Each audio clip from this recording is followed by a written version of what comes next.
The ballroom at the Hargrove Grand was the kind of room designed to make you forget who you were before you walked into it. Crystal chandeliers, tailored suits, the soft clink of champagne flutes carried by people who had never once questioned whether they belonged here. And at the center of it all, standing at a podium draped in the blue and gold of Pinnacle Meridian Financial, was Bertram Oren, 36 years old, Vice President of Strategic Acquisitions, the newest face on Forbes's corporate ones to watch. The applause settled into the kind of warm, satisfied hum that fills a room when everyone agrees the right person got the thing. He smiled into it. He had practiced that smile in mirrors until it stopped feeling like work, until it looked like something that had always been his. But here's what the cameras didn't catch. Deep beneath the Italian wool and the practiced humility of his acceptance remarks, beneath all of it, something old and heavy sat at the base of his chest like a stone. He'd carried it every evening for 3 years, and he'd never once let it reach his face. Tonight, it would finally have a name.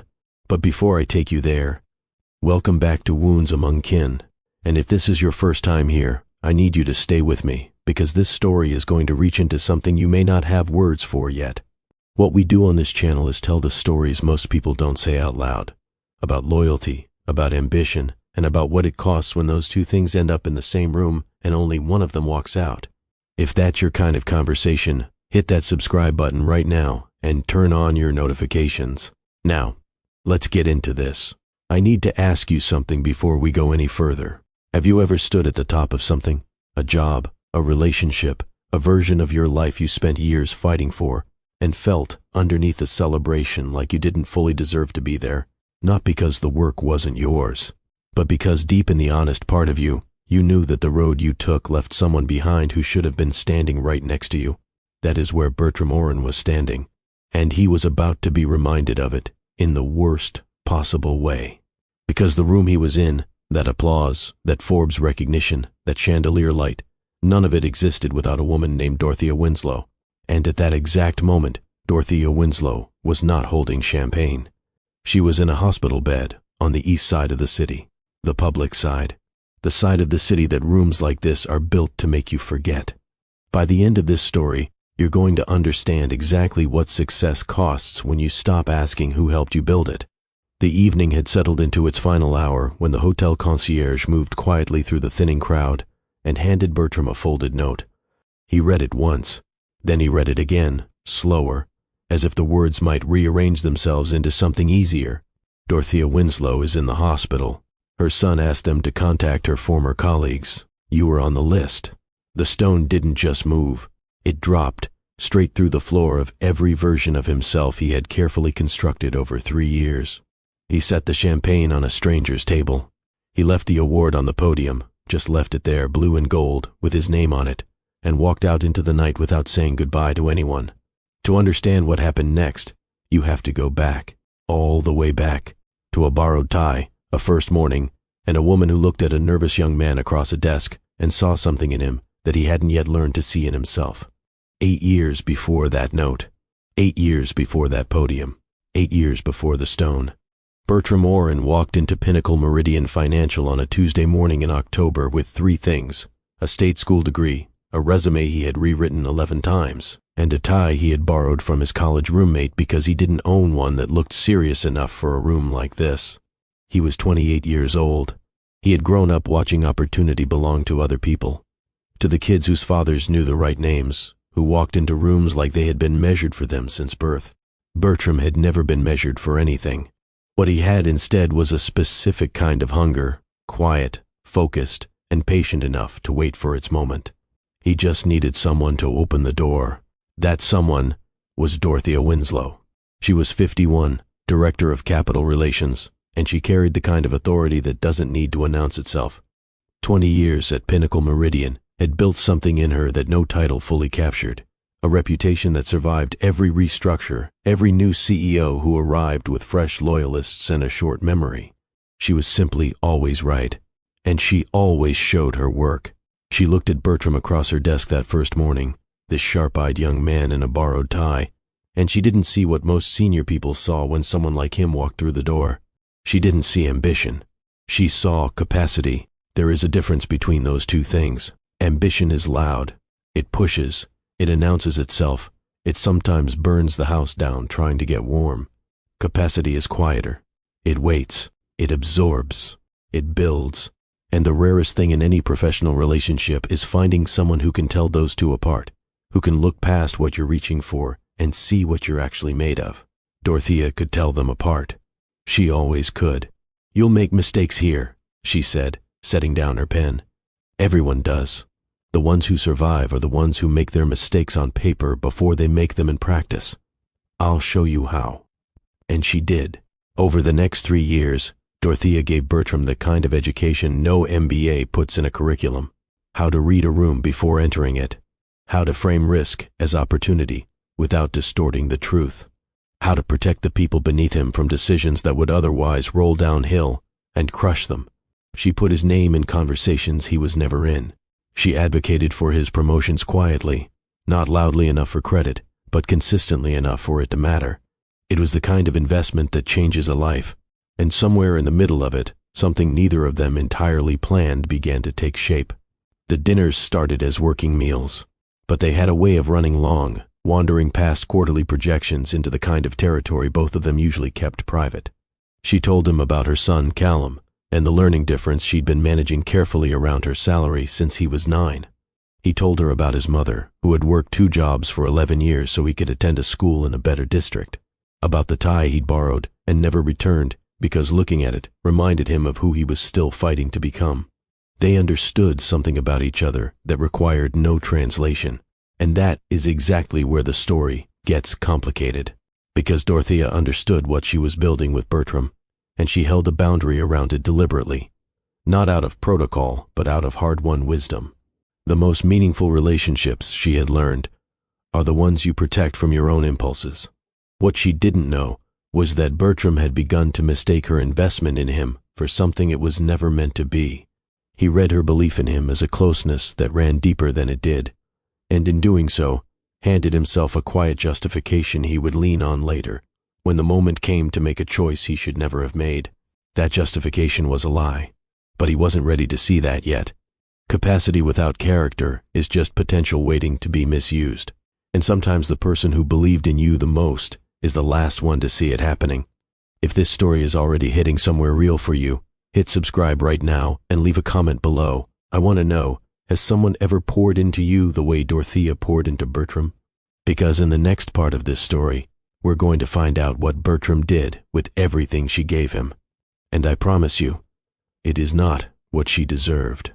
In Bertram's 5th year at Pinnacle Meridian, the vice president seat opened, and everyone inside that company, every analyst, every director, every assistant who had watched the internal politics long enough to read them, knew exactly whose seat it was. Dorothea Winslow had spent 20 years building the kind of reputation that made a position like that worth having. She had the relationships. She had the track record. She had the trust of CEO Harlan Bridger himself, who had implied her succession in performance reviews across 2 consecutive years without ever quite committing to it directly. She wasn't just the natural choice. She was the only choice, except that Bertram had been having private dinners with Harlan Bridger for 6 months, and he hadn't told her a word of it. He told himself it was networking. He told himself it was simply what ambitious people did, sitting across from the CEO, talking strategy, making yourself visible. He told himself it wasn't a betrayal because he had never made Dorothea a formal promise. He told himself, and told himself, until the telling became a structure he could live inside. But here is what he was actually doing. He was using her language in those dinners with Bridger. Her frameworks for risk assessment, her vocabulary for positioning acquisitions, the relationships she had quietly opened to him over 3 years. He was walking through those doors with her keys and presenting himself as the one who had forged them. And not once did he tell her, not because he forgot, because some part of him understood that if he said it out loud, he would have to look at what it actually was. The dinner that sealed it happened on a Thursday evening in April.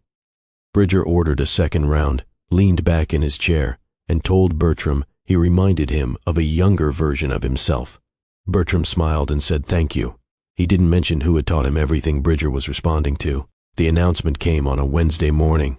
Bertram Oren, newly appointed Vice President of Strategic Acquisitions. Company-wide email. his name in the subject line. Dorothea sat alone in her office for a long time after she read it. She didn't fight it.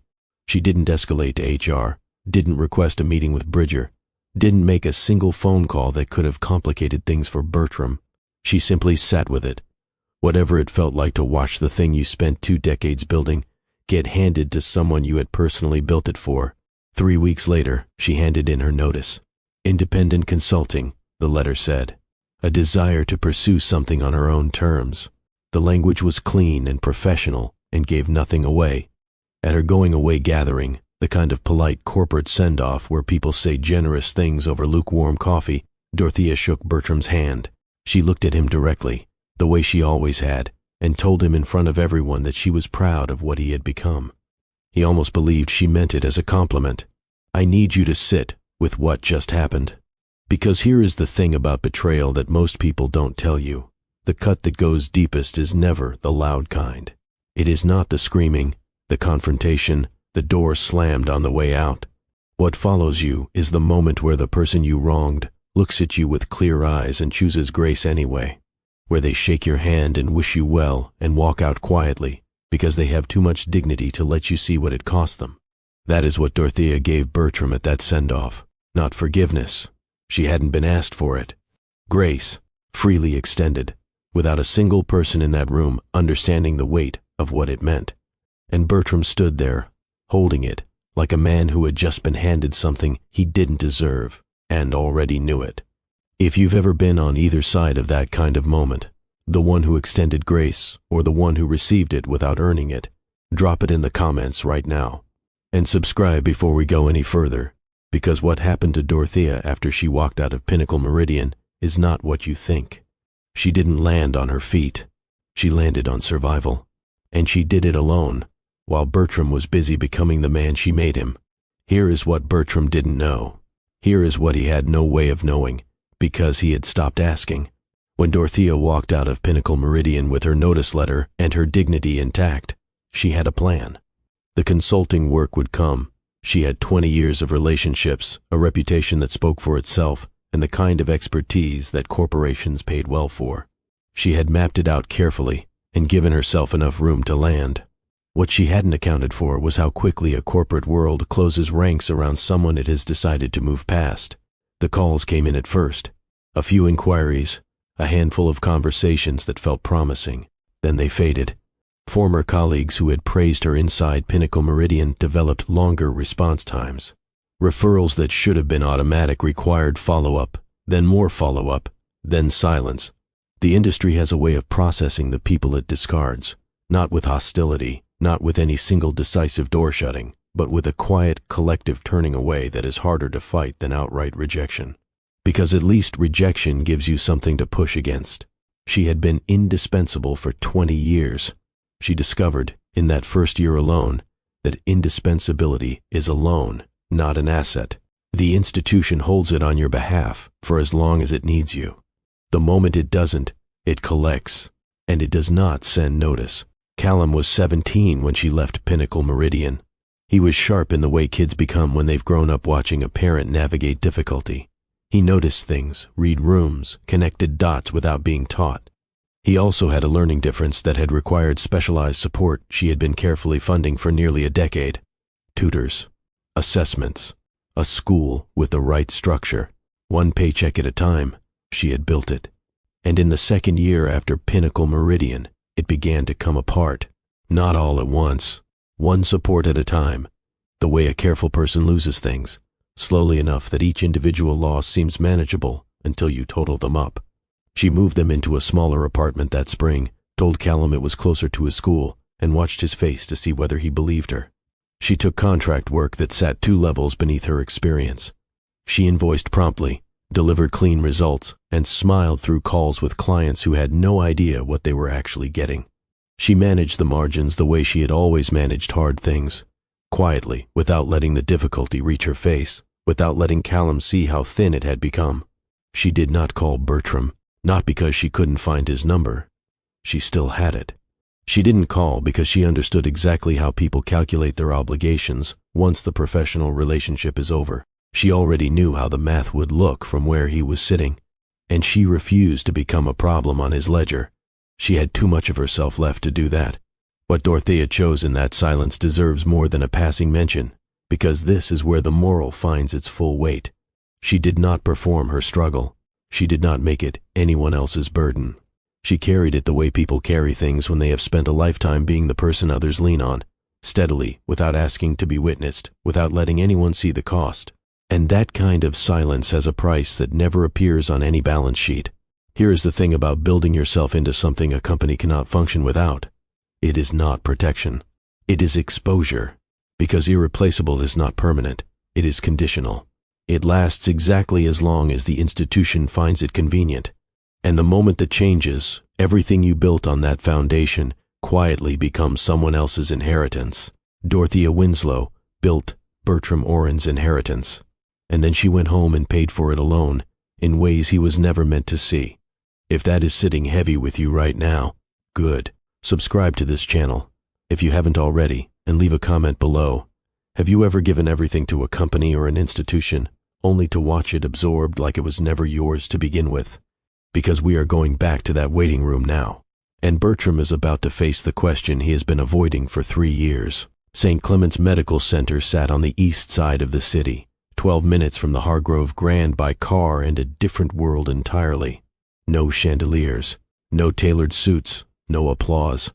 The waiting room smelled like industrial cleaner and vending machine coffee, and the chairs were the kind bolted to the floor long enough to forget they were ever new. Bertram sat in one of them still wearing his summit clothes, jacket, tie, the whole performance, and he looked exactly like what he was, a man who had walked out of the wrong room and into the right one, 3 years too late. The young man who came through the doors had Dorothea's eyes, that same directness, the kind that doesn't look for permission before it lands. He stopped when he saw Bertram and didn't extend a hand. "She didn't ask for you," Callum said. "Not cruelly, just accurately. I found your name in her old contacts. I thought you should know." "How bad is it?" "Bad enough." A pause. "She worked 3 jobs last year. Did you know that?" Bertram didn't answer, because there was no answer that would have meant anything. Not to this young man who had watched his mother rebuild her life one contract at a time, who had seen her come home tired in ways she never explained. What could Bertram have said? That he hadn't known? That was true. That he hadn't asked? Also true, and the far more honest of the two. Callum walked back through the doors. Bertram stayed where he was, in the chair that had never moved, and he thought about a borrowed tie. He thought about a Tuesday morning in October, a woman across a desk who looked at him and saw something he hadn't yet learned to see in himself. He thought about 3 years of long dinners, of frameworks and language and relationships handed to him without condition, not because any of it served her, not because it built her network, but because she had genuinely believed that investing in another person was worth something in itself. He thought about everything he had done with what she gave him, and this time he didn't look away from the answer. He just sat there with it, in a waiting room that smelled like industrial cleaner and vending machine coffee, wearing an award he had left on a podium, holding a weight that had finally found its name. Dorothea survived. The doctors called it a stress-related cardiac episode, serious but manageable with rest and a real reduction in the kind of pressure she had been carrying alone for 3 years. Bertram paid the hospital bill anonymously, through a third party, because he knew she would refuse it the moment she connected it to his name. He arranged a set of consulting referrals through a former colleague, the kind of clients whose budgets didn't require Dorothea to justify her rates or her experience to anyone. He made sure his name wasn't on any of it. He never told her. He thought about telling her. He still does some nights, turns the idea over, then puts it back down, because telling her would not have been for her. It would have been for him. One last exchange where he traded her suffering for his own sense of resolution. He didn't make that trade. That, at least, was the right call. Here's the bittersweet truth, and I mean bittersweet in its fullest sense, where both things are completely true at the same time, and neither one cancels the other out.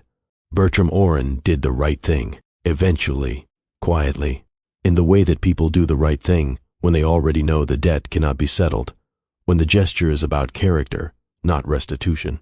And he became, by every visible measure, exactly what Dorothea had believed he could be. A success. A name on a Forbes list. A man who commands rooms the way she taught him to. None of that changes what it cost her to make him that way. None of the anonymous payments, none of the arranged referrals, none of it gave her back the years, the income, or the structure Callum needed while she was rebuilding from the ground up. There are debts that cannot be repaid by doing the right thing quietly after the wrong has already been done. You cannot settle that kind of account. All you can do is carry it, and let it change how you move through every room you enter after. She kept his number in her phone. He never deleted hers. They never had another dinner that ran long.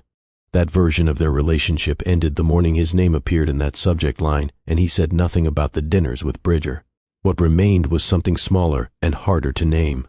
Not forgiveness, not friendship, not closure, just a kept number, a line left open. The quiet acknowledgement, on both sides, that what had existed between them was real, even if what followed wasn't. That is not a happy ending, but it is an honest one. And on this channel, honest endings are the only kind we tell. Every summit has a foundation. The question the story leaves with you is not whether Bertram deserved to succeed, it's whether he ever stopped long enough to remember who helped him pour it. Think about one person in your life who invested in you the way Dorothea invested in Bertram, who saw your capacity before you did, who opened doors without asking for credit, who believed in what you could become before you had the evidence to back it up. Think about what you did with what they gave you, and think about whether they actually know, what their belief in you became. If you've never told them, this is your reminder. Don't wait for a waiting room to make it real. If this story moved something in you, hit that subscribe button right now. Turn on your notifications so you never miss a story, and share this with someone who needs to hear it today. I'll see you in the next one.